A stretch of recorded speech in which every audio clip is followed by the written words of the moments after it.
Hay hombres que son mujeriegos, persuasivos, fumadores, alcohólicos, que van a la cárcel en otras ocasiones, que pareciera que solo abusan de su poder, prestigio, posición social, económica y física. Pero, ¿qué bien han hecho a su propia vida? ¿O qué bien le hacen a la sociedad? Solo gente con malicia abusa de su poder para hacer el mal en un entorno que lo permite. Pero la gente que se revela ante ese rol social y en ese entorno es gente excepcional, heroica, única y literalmente, porque normalmente es la minoría que hace cosas buenas, no para él mismo, sino para los demás. Pero Oskar Schindler fue esa gente con malicia que hizo la diferencia y que hoy es símbolo de que puedes hacer cosas malas para hacer el bien.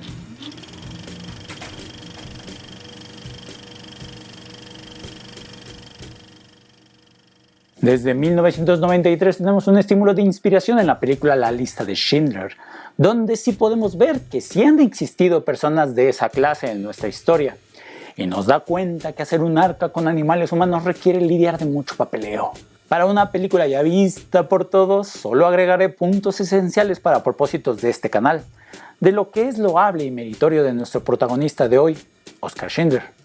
Un empresario del Partido Nacionalsocialista Alemán en los años marcados por una de las grandes historias que tenemos como ejemplo de que la humanidad es en esencia irracional y que hoy día es punto de referencia de no cometer los mismos errores. El Herr Director poco a poco se fue volviendo una mejor versión de sí mismo, remediando los acontecimientos que se le iban presentando y de paso remediando no solo sus problemas, sino también los problemas de las víctimas, de los desprotegidos, de los señalados, de los estereotipados, de los condenados, de todo aquel que gozara de lo que todos ya en este mundo tenemos: vida.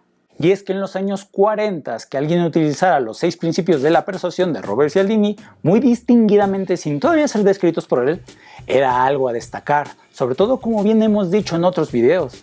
Estos principios se pueden utilizar éticamente, no solo dejárselo a los mercadólogos sin código deontológico, sino utilizarlos para hacer el bien. El bien como Schindler tuvo que utilizarlos incluso con uno de los antagonistas más poderosos de nuestra historia, y que es tan plenamente encarnado en la película como el tan repudiado, odiado y temido Amon Göth, cuyo humano da la imagen a la búsqueda misma de satisfacer su propia ambición de poder, en una escala de egoísmo, indiferencia al prójimo, inequidad y vileza que hacen que la vida no se enorgulleciera de su existencia.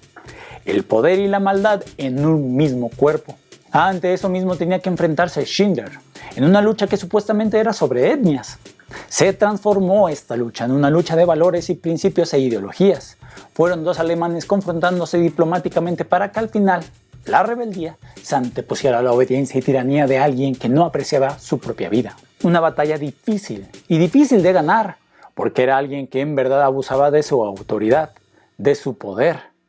Göth era ese que ya no daba órdenes, sino que simplemente utilizaba los medios a su favor para lastimar, someter, delinquir, apropiar y acabar con la vida de otras personas. Ese fue uno de los verdaderos némesis de Schindler. Eso es lo malo de las guerras que destruyen la humanidad de cualquier quien participe en ellas. Y como ya sabemos en todos estos años de guerra que estar en una siempre saca lo peor de la gente, era de esperarse que poner a un individuo que no aprecia su propia vida le fuera más fácil destruir la vida de los demás. Abogando en bondad, el mismo Schindler decía que Göth podía ser buena persona, pero que por el contexto y la situación era obligado a hacer cosas que jamás pensó realizar. Tal escenario lo había cambiado. Eso no lo sabemos a ciencia cierta, pero sí es seguro, como ya hemos descrito con evidencia, que la situación y el contexto cambian a las personas. No es justificación para decir que Göth era bueno, pero como ejemplo en la película Operación Final muestra un poquito de cómo esos, que vemos como ultra malísimos, son en realidad un poco bondadosos. Pero lo que sí sabemos es que una persona que busca poder, busca control. Y eso era algo que sí nos muestran de él. Amon envidia a Schindler por su autocontrol. Y este último lo encara diciéndole que el poder es cuando tenemos la justificación para liquidar a alguien, pero no lo hacemos. Eso sí es un verdadero autocontrol, sobre todo decírselo en su cara. La misericordia y compasión que denotaba Schindler hacía repensar al mismo Nietzsche, que influyó con puras palabras con puro diálogo a Amon. Que bueno, también no podemos dejar de lado la altura de Schindler sobre la de Gott, porque se sabe que el tamaño sí influye en el comportamiento de los demás, pues sí imponen y lucen poder las personas que sobrepasan el tamaño promedio, pero bastó la pura comunicación para influir en Amon Gott, pues este se apiada de los que pudieron ser sus siguientes víctimas, otorgándoles el perdón. Alguien que anhela de esa manera el poder hace lo que no pensaba realizar, o más bien deja de hacer lo que era acostumbrado para él hacerlo. Aunque no duró mucho, porque el narcisismo es algo difícil de quitar luego, aunque se pueda.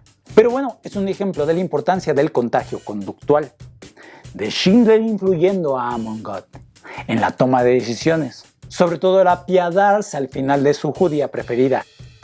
Y es que en esos tiempos hacer eso era ir en contra de una cultura marcada por una idiosincrasia hacia el odio hacia ciertas etnias. Era ir en contra de leyes que se hicieron de una política torcida que beneficiaba a unos pocos pero no a la mayoría. Era luchar contra eso, y fue el mismo Schindler que a pesar de la época se dispuso a hacerlo, tal vez sin pensarlo muy bien, pero sí haciéndolo a través de lo que percibía.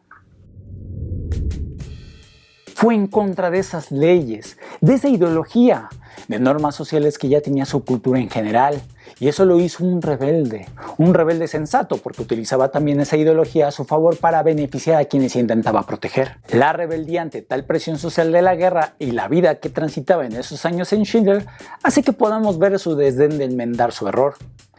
Si en alguna vez se equivocó, pudo revertirlo, aunque sea poco a poco fue resarciendo el daño que había ignorado anteriormente. Por ejemplo, en la escena donde hacía todo lo posible para mojar los vagones de las víctimas para refrescarlos del sofocante calor, lo colocó en evidencia con los demás que ya daban cuenta de su rebeldía y su poder ante todas las personas que solo seguían órdenes. Él fue alguien con autoridad, alguien poderoso, pero fueron sus valores, su cercanía con algo llamado humanidad, que hizo que realizara lo más imposible a imaginar: salvar vidas que él tenía por obligación menospreciar. Él desobedeció eso. Él fue esa minoría que se atreve a desobedecer, a ir en contracorriente que pocos se atreven a hacer, y que aún así muestra su humildad al mostrar su impotencia de querer haber hecho más por esos desprotegidos. De esa manera le costó creer que era buena persona, cubriéndose en palabras de que no le importaban los demás, pero realmente demostraba lo contrario. Era de esas personas orgullosas que sí valen la pena que lo sean. Estereotipándolo como alguien piadoso, evitaba que lo reconocieran como tal, porque no solo le podía perjudicar a él, sino también a quienes intentaba proteger.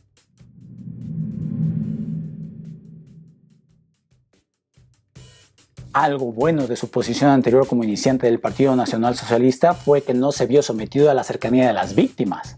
Por eso de cierta manera tuvo la facilidad de no caer en la primera petición a las subsecuentes, porque ya bien sabemos que, si accedía a la primera, era probable caer en la creciente maldad, que va postrándose conforme se van cumpliendo los primeros pasos. Por eso debemos de recordar que no somos tan crueles con alguien cuando lo tenemos enfrente de nosotros.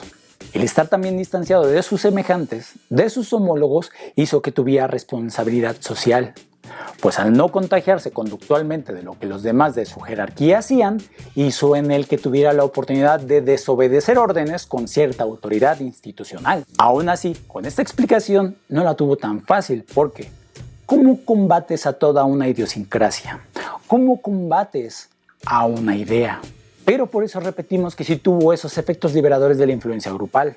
Su rebeldía causó que la conformidad por una calidad de vida acomodada se rompiera drásticamente.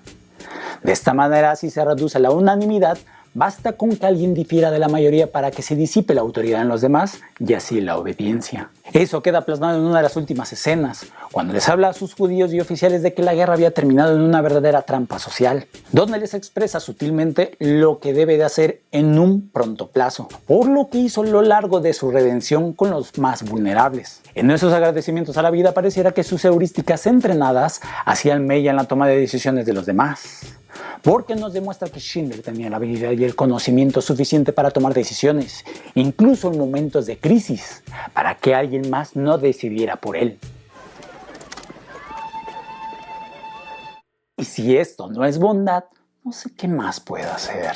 Por eso es importante hacer contactos, estar educado, ser cordial, ser amable y tener valores construidos en una nación que, a pesar de que se desmorona, tiene la capacidad de resarcir todo el daño hecho, porque una vez haciendo todos los enlaces a su disposición, es más probable hacer el bien.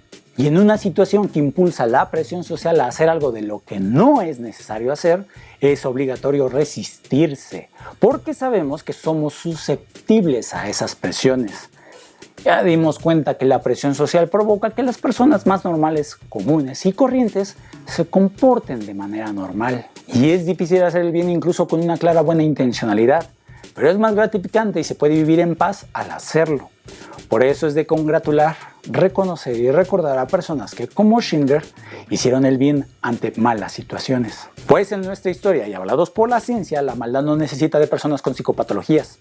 Es suficiente que personas comunes y corrientes obedezcan órdenes irracionales para corromperse en una situación de maldad, que solo favorece a quien da la orden. Ahora bien, enorgullecernos de alguien realmente maleado, ambicioso, de querer tener el poder, es raro. Pero hizo lo que nadie se atrevía a hacer en esos escenarios: sobornar, delinquir e influir prácticamente para hacer el bien, para salvar vidas.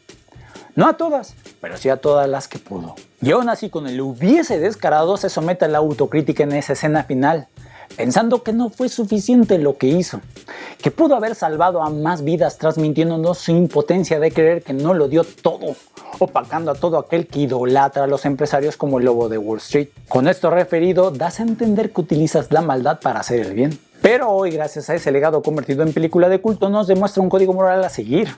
Nos inspira a dar pasos inigualables en contra de la adversidad de alguien cuyo objetivo era ser recordado como alguien emblemático. Tal Oskar Schindler, que no se corrompe a las situaciones más difíciles y que prevaleció determinantemente su moral para hacer el bien. The Schindler's List nos muestra una persona que no vio religiones ni etnias, sino alguien que simplemente veía a la humanidad en circunstancias donde se tenían que tomar decisiones a favor de la humanidad. La crítica es una herramienta muy importante en nuestra sociedad, por eso recuerda que el conocimiento se comparte.